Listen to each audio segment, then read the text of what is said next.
जो हमारा लेक्चर है वो है buy in control, sell in control, aggressive buying, aggressive selling और मोमेंटम के ऊपर। जीबीपी यूएसडी के ऊपर हमने ट्रेड पिक की थी और ऑलमोस्ट जितनी भी ट्रेड थी उसके टीपी हिट हुए थे इस एरिया के अंदर, और मैंने अपने स्टूडेंट को ट्रेड्स के जो टीपीस थे वो हिट होने के बाद भी उसको सेंडिंग की। अब देखें कि ये जो हमारे पास ट्रेड थी, लास्ट जो लेक्चर था उसके अंदर मैंने इसकी एक्सप्लेन किया था इसके लेवल। हमने इसको इस लेवल से सेलिंग की, जितनी भी ट्रेड थी उनके इस लेवल के ऊपर निकाल दिया। और उसके बाद फिर मार्केट रेंज इस लेवल के ऊपर निकालने के बाद मार्केट रेंजिंग के अंदर रही, फिर हमें अपॉर्चुनिटी मिली है और हमने इसके ऊपर सेलिंग कर दी। अब देखें, जो फॉरेक्स ट्रेडिंग है ये एक बिजनेस है। आप इसको एक बिजनेस के पॉइंट ऑफ व्यू से लेके चलें तो इसके अंदर आप सक्सेसफुल हो सकते हैं। बिट वाली बात नहीं है। आपके पास जब एक स्ट्रेटजी है, जब आपके पास नॉलेज है, साइकोलॉजी अच्छी है, तभी आप मार्केट के अंदर से अर्न कर सकते हैं। डिपेंड करता है कि आपकी लर्निंग पे, आपका जो मार्केट के अंदर नॉलेज है कितना है। अब ये जो ट्रेड थी हमारे पास रिवर्सल के ऊपर प्ले की गई थी, उसके बाद जो नेक्स्ट अपॉर्चुनिटी हमें मिली है, अब ये जो लेवल है हमारे पास, मीटिंग के अंदर हमने इसको डिस्कस किया था कि हमारे पास लेवल है 1 2 3 का, और उसके पास हमने इसको सेलिंग की।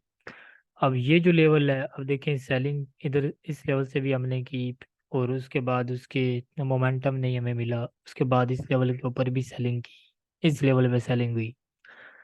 और जो सेलिंग है ऑलमोस्ट 1/5 की रेशो हिट कर चुकी है। मोमेंटम की देखा जाए तो आपके पास जो मोमेंटम था मार्केट का, स्टार्ट हो गया था सेलिंग साइड पे।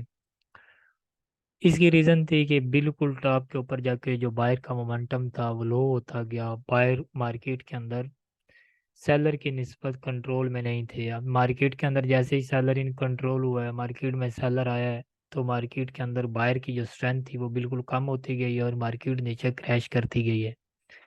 जैसे ही मार्केट सेल साइड पे आती है तो एक टाइम ऐसा आता है कि मार्केट एक रेंजिंग की कंडीशन के अंदर आ जाती है। ऐसी कंडीशन को फाइंड करना, फिर उसके ऊपर ट्रेड लगाने के लिए आपको मेथड चाहिए होगा। वो मेथड आपका कोई भी हो सकता है। आप वॉल्यूम को यूज़ कर सकते हैं, डिमांड सप्लाई या मार्केट स्ट्रक्चर है। आपको बायर का मोमेंटम, सेलर मोमेंटम और बाय का अग्रेसिव मूव जो है, आपको इन चीज़ों का आइडिया होना चाहिए।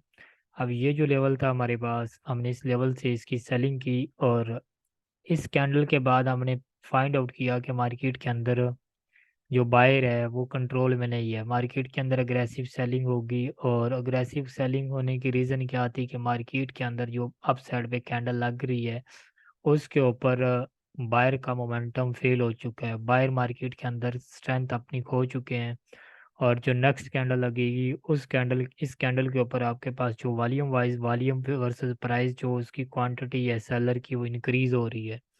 जैसे ही ये चीज़ें आपको इल्म होती हैं, इस चीज़ों का पता होता है, तो आपको नेक्स्ट कैंडल की प्रोडिक्शन करना बड़ा इजी होता है।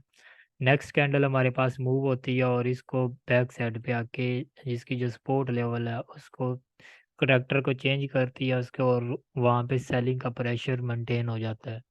जैसे ही सेलर इन कंट्रोल होता है तो मार्केट फिर उसी टाइम उसी लेवल के ऊपर फिर रिवर्सल लेने के लिए आई है। और जैसे ही मार्केट उस लेवल के ऊपर रिट्रेसमेंट उसने अपनी फुलफिल की है, तो इस कैंडल के ऊपर फिर हमने अगेन सेलिंग की।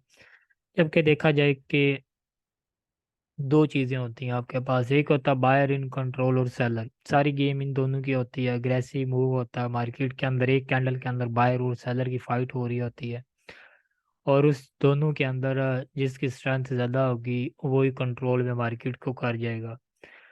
अब जो मार्केट के अंदर जो सेलर का मोमेंटम था इस लेवल से स्टार्ट हो चुका है, इस वेव के अंदर मार्केट वापस चाहती है। इस वेव के अंदर मार्केट उसको टेस्ट लेने के लिए गई है, ना कि मार्केट अपना जो मोमेंटम है उसको बाय साइड पे लेके जाए।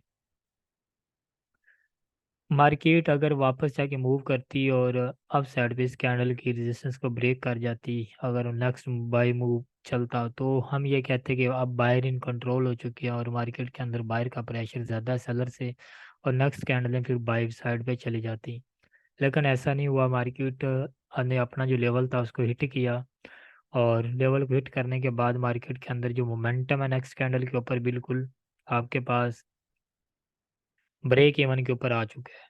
अब जब टेस्ट वैलिड हो चुका है, जब टेस्ट लग चुका है, मार्केट के अंदर जो सप्लाई थी लेवल वो मिटिगेट हो चुका है, वहाँ से सप्लायर मार्केट के अंदर आ चुके हैं और जितने भी बायर थे वहाँ से निकल चुके हैं, उन्होंने इस सीरीज के ऊपर से अपनी ट्रेडों को निकाला है। जो यहाँ से बायर बैठे हुए थे, बेसिकली ये जो बायर थे ये सेलर का ही कंट्रोल था और सेलर ही इसको फेक मूव दे रहे थे। जब मार्केट के अंदर ये सीन चल रहा है, इसके अंदर बायर आया है, बायर ने देखा कि वहाँ पे ऊपर जो सेल का लेवल है वो काफ़ी स्ट्रांग है, तो मार्केट के अंदर जो बायर थे वो निकले हैं। और उसके बाद जो नेक्स्ट H1 की कैंडल 1 घंटे के अंदर मार्केट के अंदर फाइट चल रही है, ये जो फाइट है ये बायर की है सेलर की है। सेलर वर्सेस बायर की जो फाइट है उसने अपना ब्रेक इवन क्लोज किया और इसके ऊपर उन्होंने ये ये प्रिडिक्शन नहीं की, उनसे ये फाइट के अंदर ये डिसीजन नहीं हुआ कि अब मार्केट नेक्स्ट बाय में जाएगी या सेल में जाएगी। और वो दोनों जो आपस में फाइट करते करते निकल गए, इस लेवल से बाहर निकले हैं वो बायर जो इस लेवल से बैठे हुए थे।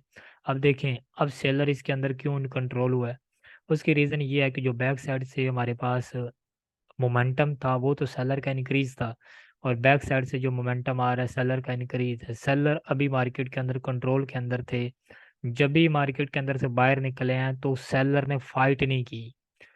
मतलब कि मार्केट के अंदर ये कैंडल है जो जिसके ऊपर ये डोज हुआ है, और इस कैंडल के ऊपर देखें तो बायर ने अपनी फाइट करने की कोशिश की है, बायर फाइट की है बायर ने कि मार्केट पहले नीचे आई है, पहले ऊपर गई है, पहले नीचे आई है तो मार्केट के अंदर बायर ने फाइट की उसको ऊपर ले गई, ऊपर गई है तो ऊपर से सेलर ने फाइट की, मार्केट नीचे आई और मार्केट के अंदर डोज हो चुका। अब इसके अंदर बायर की भी स्ट्रेंथ थी, सेलर की भी स्ट्रेंथ थी, लेकिन मार्केट जब बाय में गई तो सेलर का प्रेशर इंक्रीज था। जैसी मार्केट बाय में गई है प्रेशर इंक्रीज होने की वजह से मार्केट नीचे मूव की, और ये कैंडल जो क्लोज हुई ये ब्लैक में क्लोज हुई, मतलब कि अभी इसके अंदर जो प्रेशर था वो सेलर का था एज कंपेयर टू बायर। इस कैंडल के ऊपर जो प्रेशर है ये सेल का प्रेशर था, और इसके अंदर जो कंट्रोल था वो सेलर का था। इसके अंदर 50-50% तो था कि मार्केट के अंदर बायर भी 50% तक था और 50% तक की सेलर था, और जो मोमेंटम था उस मोमेंटम के अंदर न्यूट्रल था कि इस कैंडल के ऊपर उन्होंने कोई डिसाइड नहीं किया कि नेक्स्ट जो मूव होगा बाय में जाएगा या सेल में जाएगा। लेकिन हुआ क्या कि जब टेस्ट वैलिड हो चुका पीछे मूव सेल का और seller he already in control है, बाहर तो निकल चुके हैं इस वेव के ऊपर, जब बाहर निकला है तो सेलर का कंट्रोल था, नेक्स्ट कैंडलें बनी और मार्केट सेल साइड पे आ चुकी है। और मार्केट ने जो अपना सेल साइड के ऊपर हिट किया 1/456 की जो रेशो थी उसको हिट किया है, और उसके बाद मार्केट अपने लेवल पे आके टेस्ट लगा के अभी रुकी हुई है रेंज में। तो ये जो जितनी भी सिनेरियो है ये आप लोगों को इस चीज़ का आइडिया होना चाहिए, इन चीज़ों का इल्म होना चाहिए, और जब भी इन चीज़ों का आपको इल्म होगा तो मार्केट से कमाना कोई बड़ी बात नहीं, या आपके पास ये मैटर नहीं करता कि शेयर के अंदर आपका जो अकाउंट बैलेंस है वो 100 का है या 1000 का है। मैटर ये करता है कि आपके पास अकाउंट छोटा है और आपने जो ट्रेड पिक की है वो लॉन्ग टर्म के लिए जा रही हैं, और उसकी जो रिस्क रिवार्ड रेशियो है वो ज़्यादा है। तो जैसे ही ज़्यादा होगी तो आपका जो प्रॉफिट बनेगा वो छोटे लॉट साइज से बड़ा प्रॉफिट आप गेन करोगे, अकाउंट भी इससे इंक्रीज होगा, प्रॉफिट गेन होगा। अब बड़ा अकाउंट रख लो लेकिन आपके पास उसका नॉलेज ना हो, उसके लेवल का पता ना हो, जहाँ से बाई करना आप सेल करके बैठे हो, जहाँ से सेलिंग करनी हो बाई करके बैठे हो, तो बड़ा अकाउंट भी एक ना एक दिन आपने वॉश कर देना, लॉस हो जाएगा उसका। बड़े अकाउंट के अंदर फिर आप 5-7 पिप की ट्रेड ओपन करोगे और एक वन टाइम एक ऐसा आएगा कि आपके अंदर से कोई गलती हो जाएगी या वो बड़ी ट्रेड आपके अगेंस्ट चली जाएगी, फिर आप उसको लॉन्ग टर्म आप ये ट्राई करोगे कि मार्केट को अगर मैंने बाई किया है तो वो सेल से बाई में आ जाएगी, लेकिन वो लॉन्ग टर्म सेल सेल का ट्रेंड चल रहा होता है, मार्केट वापस नहीं आती। तो ये तो ओवरऑल जो इसका नॉलेज था, अभी हमारे पास छोटी जितनी भी ट्रेड्स हैं ओपन है, और जो बेसिक नॉलेज है मैंने ऑलरेडी आप लोगों को बताया हुआ है कि जो चीज़ें हम लोग यूज़ करते हैं, तो आप लोग भी कोशिश करो अपना जो नॉलेज है उसको इंक्रीज़ करो। Thank you.